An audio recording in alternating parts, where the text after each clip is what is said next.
इस वक्त की एक बड़ी और अहम खबर के साथ झारखंड में एक और कोरोना पॉजिटिव मरीज मिला है। धनबाद से मिला है कोरोना पॉजिटिव मरीज। धनबाद के कुमार दुबी का है निवासी मरीज। धनबाद डीसी ने इस मामले की पुष्टि की है। कोरोना पॉजिटिव मरीज मिलने वाले जिले में कोडरमा, हजारीबाग, गिरिडीह, सिमडेगा और धनबाद शामिल है। 2 कोरोना पॉजिटिव मरीज की मौत हो चुकी है। झारखंड में कुल कोरोना पॉजिटिव मरीजों की संख्या 29 है। आपको बताएं कि 29 है कुल संख्या, जिसमें एक्टिव 27 यानी कि 27 केसेस हैं, क्योंकि 2 लोगों की मौत हो गई है। एक रांची के हिंदपीढ़ी निवासी की मौत हुई है और बोकारो के साडम निवासी की मौत हुई है, तो 2 लोगों की मौत हो गई है और 27 अभी एक्टिव केसेस है। इस बीच धनबाद में एक नया मामला आया है। पहला मामला आया है जहां धनबाद में एक मरीज में की रिपोर्ट आई है जो कोरोना पॉजिटिव पाया गया है। उसके साथ उसके परिजनों को भी क्वारंटाइन किया गया है। हालांकि राहत भरी खबर यह है कि उनके सैंपल्स जो है वो नेगेटिव आ गए हैं। हालांकि होम क्वारंटाइन करने के बाद बताया जा रहा है कि मरीज कई लोगों से मिला है, तो कॉन्टैक्ट हिस्ट्री पता की जा रही है और बड़े पैमाने पर अब स्क्रीनिंग की जाएगी।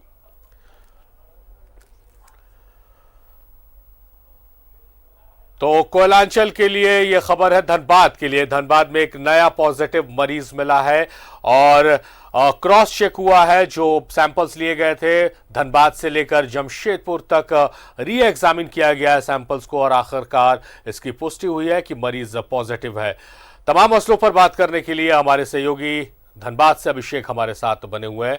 अभिषेक, जिस तरह से हम चर्चा लगातार इस बात की कर रहे हैं कि धनबाद में पहला पॉजिटिव मरीज मिला है, अब यह वक्त आ गया है कि लापरवाही ना करें, सावधान हो जाए, खास करके धनबाद के लिए, क्योंकि जो पॉजिटिव मरीज मिला होम क्वारंटाइन में रहने के बावजूद उसकी कॉन्टैक्ट हिस्ट्री को अब खंगालने की आवश्यकता है।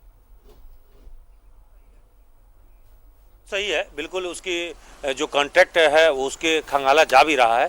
लेकिन एक सूचना जो दर्शकों को बता दें कि उसके परिजन जो है, मतलब उसके घर के 2 महिला सदस्य और 4 अन्य सहयोगी जो पुरुष सदस्य हैं, उन सभी को धनबाद पीएमसीएच में ही इस वक्त में क्वारंटाइन करके रखा गया है।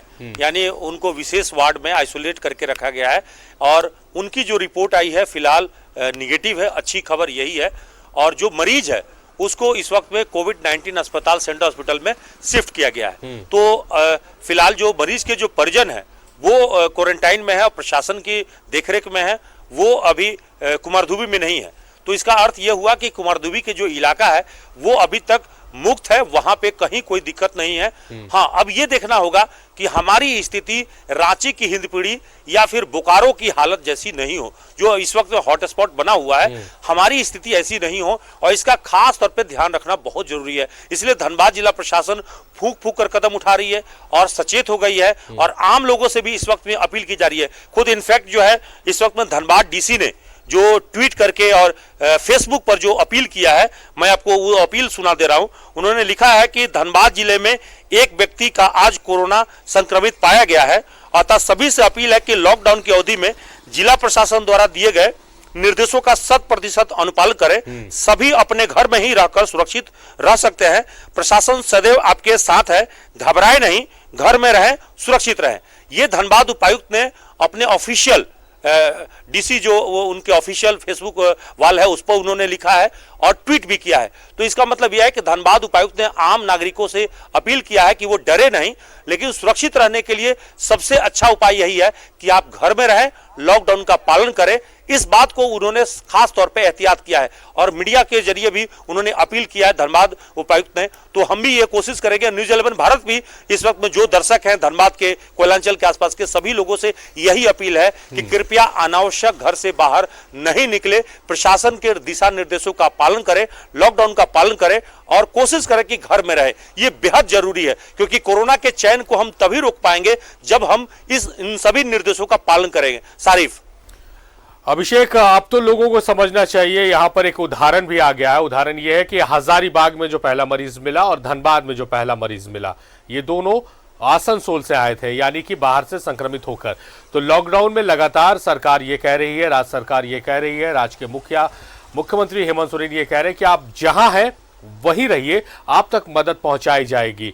तो अब ये कहा जा सकता है कि अगर ये आसनसोल में रहते तो शायद खुद भी संक्रमित ना होते या फिर उनका इलाज चलता और ज्यादा लोगों को ये इन्फेक्ट नहीं करते।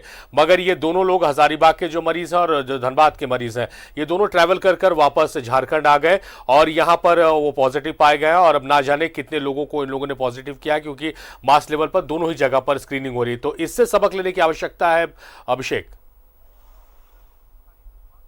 जी बिल्कुल सारिफ, इस बात में कोई शक नहीं है, हम आपकी बात से पूर्णतः इत्तेफाक रखते हैं। क्योंकि ये मसला सिर्फ धनबाद की बात करें तो धनबाद में ये खतरा इसलिए बना हुआ था क्योंकि यहाँ पे ज्यादातर लोग, चूंकि देखिए ट्रेनें बंद हो गई थी, बहुत पहले ही ट्रेनें बंद कर दी गई थी। तो इस हालात में 21 दिन पहले जब ट्रेन बंद हुए थे, आज 22वां रोज है, तो धनबाद का चूंकि जो सर्कमस्टांसेज है उसको समझिए, धनबाद जो जुड़ा हुआ है वो कोलकाता से बनारस रूट से जुड़ा हुआ है, इसके जीटी रोड। और रेलवे लाइन की बात करें तो इसके प्रमुख 2 लाइन है। जीटी जो मुख्य रोड है हमारा ग्रैंड ट्रंक, वो हमारा सीधे दिल्ली से जुड़ा हुआ है। तो धनबाद का अगर कहें तो रेलवे जो कनेक्शन था वो पहले ही टूट चुका था, इसलिए आने जाने का जो है बात खत्म हो गई थी। लेकिन जो हमारा सड़क मार्ग था वो बहुत खतरा था पहले से ही, क्योंकि हमारा जीटी रोड जो था वो लगातार बंगाल से लोग चले आ रहे थे और बिहार में घुस रहे थे, कुछ लोग झारखंड में प्रवेश कर रहे थे। और ये खतरा हमारे एक तरफ से नहीं था, अगर कहें कि बंगाल में ये खतरा हमारे बोकारो की तरफ से भी आ रहा था लोग। दूसरी ओर अगर कहें कि हमारे तरफ निरसा का जो क्षेत्र है वो पूरा इलाका हमारा सेंसिटिव था, बलियापुर का जो क्षेत्र है सिंदरी का इलाका वो सेंसिटिव रहा। तो हमारे क्षेत्र में अगर कहें तो ज्यादातर लोग चोरी छिपे घुसे और वही लोगों ने आज इस वक्त में जो संक्रमण का खतरा डाला है धनबाद में, इनफैक्ट ये इसी का परिणाम है। तो धनबाद पुलिस प्रशासन ने कोशिश तो किया है, लेकिन हम कोशिश करते तब तक ये मामला हमारे बीच आ गया और ये नुकसान दे रहा है। क्योंकि हम लोगों ने सीलिंग जो किया था या लास्ट टाइम जब हम लोगों ने पूरे इलाके की बॉर्डर के इलाकों की जब चौकसी बढ़ाई तब तक देर हो चुका था और बहुत सारे लोग आकर कहीं ना कहीं रहने लगे थे, छुप गए थे। तो अब जो कदम हमने उठाया है या हम लोगों ने इस बात को जिला प्रशासन ने उठाया है, अगर शुरुआती तौर पर ही अगर सारे बॉर्डर को सही ढंग से सील कर दिए गए होते और आने जाने पर जो प्रतिबंध लगा था उसका सख्ती से पालन होता तो शायद ऐसा नहीं होता। जैसा कि आपने जिक्र किया था आसनसोल की बात, आसनसोल में बंगाल पुलिस प्रशासन, बंगाल जिला प्रशासन का अगर बात करें वहां, तो शुरू से ही उसकी मकसद यही रहा कि जो भी लोग हैं उन्हें किसी तरह से झारखंड में धकेल दे, उन्हें बिहार पहुंचा दे, और वो अपना बला टालने चाहते थे और उसमें वो सफल भी रहे। कई जगहों पर ऐसा देखने को मिला। आज झारखंड में जो स्थिति बनी, देखिए आप, पहला मरीज हिंदपीढ़ी में जो मिला वो मलेशिया से आई हुई थी, दूसरा आप बोकारो के मामला देखे तो वो बांग्लादेश से आई हुई थी, उसी तरह से हजारीबाग के मामला देखे, यहाँ पर ये व्यक्ति का मामला देखे तो यह भी व्यक्ति जो है वो आसनसोल से चला आया और अपनी केस हिस्ट्री को वो बहुत ज्यादा लोगों के बारे में पहले शुरू में बताया नहीं, छुपने की कोशिश किया या बताया नहीं। तो धीरे धीरे ये मामला, मैंने बार बार कहा कि ये मामला छुपाने से बढ़ता है और बताएंगे तो घटेगा, समाप्त होगा, रुकेगा। तो ये सबसे ज्यादा जरूरी है कि खुद से लोग बाहर आए। ये अपराध है, अगर आपने अपनी बीमारी छिपाया है, सिम्टम छिपाया है, तो आप समाज को खतरे में डाल रहे हैं, देश को खतरे में डाल रहे हैं, राज्य को खतरे में डाल रहे हैं। तो ये उसकी जिम्मेवारी बनती है थी कि वो सबसे पहले सामने आता, जांच कराता कोविड-19। इनफैक्ट आप याद कीजिए कि जब ये मामला आया कितनी जरूरत है इस वक्त में। देखिए जब सांसद की बात आई थी कि सांसद जब दिल्ली से आए थे तो हम लोगों ने जब ये सवाल उठाया जांच की, तो सांसद ने भी अपनी जांच की, खुद से पहल की, प्रशासन ने उनकी जाके स्क्रीनिंग किया। तो ऐसी स्थिति आखिर क्यों जरूरत है? क्योंकि कोई भी अगर बाहर से आता है तो उसके लिए सबसे पहला जरूरी है कि वो कोविड-19 की जांच कराए। ये उसके लिए ही नहीं, पूरे समाज के लिए, पूरे राज्य के लिए जरूरी है। और इस वक्त में स्क्रीनिंग, इस वक्त में जो कोविड-19 की जांच की आवश्यकता है कि वो ज्यादा से ज्यादा बढ़ाई जाए। अभी भी हमारे यहाँ स्क्रीनिंग की संख्या बहुत कम है, तो हो सकता है जो छुपा हुआ लोग हैं वो बाहर नहीं आ पा रहे हैं। तो सबसे ज्यादा जरूरी है कि धनबाद पीएमसीएच में इसकी संख्या बढ़नी चाहिए। हालांकि संसाधन अभी कम है, जो हमारे टेक्नीशियन है वो बहुत ज्यादा चाह के भी जांच नहीं कर पा रहे हैं। तो अब भी हमारे यहाँ रिपोर्ट भेजने के लिए हमें जमशेदपुर भेजना पड़ रहा है। तो भाई जमशेदपुर और हम अगर रिम्स पर निर्भर रहेंगे तो जांच की संख्या तो कम होगी। और आबादी देख लीजिए, धनबाद के अगल बगल सारे लोगों को धनबाद पीएमसीएच में कनेक्ट किया गया है। बोकारो के लोगों को भी जांच धनबाद पीएमसीएच में करानी है, गिरिडीह के भी धनबाद पीएमसीएच में कराना है, देवघर का भी कराना है, जामताड़ा का भी कराना है, हजारीबाग का करना है। अब सोचिए धनबाद का ही जब जांच नहीं हो रहा है तो बगल के पड़ोसी 5 जिलों का जांच कैसे होगा?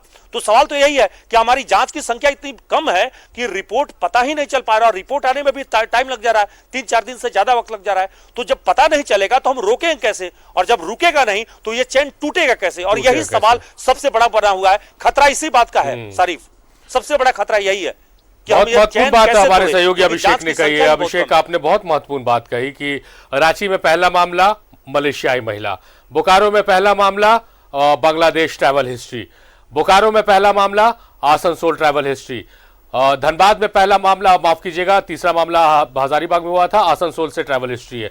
और आज धनबाद में भी पहला मामला मिला है, वो आसनसोल से ट्रैवल हिस्ट्री है। तो अब भी समझने की जरूरत है, सावधान रहने की जरूरत है। आप जहां है वहीं रहिए, सरकार आप तक मदद पहुंचाएगी। ऐप भी जारी हो गया है, आप तक मदद पहुंचाई जाएगी। आप वापस झारखंड में आकर खुद की जान को और दूसरे की जान को खतरे में मत डालिए, यही अपील करेंगे, यही आग्रह करेंगे आपसे। बहुत बहुत शुक्रिया अभिषेक, आप लगातार इस महत्वपूर्ण खबर पर हमारे साथ बने रहे, आपका बेहद शुक्रिया। तो बताएं कि धनबाद की यह खबर है जहां पर एक पहला मरीज मिला है जो पॉजिटिव पाया गया है कोरोना वायरस से, और वो आसनसोल से आया है धनबाद में।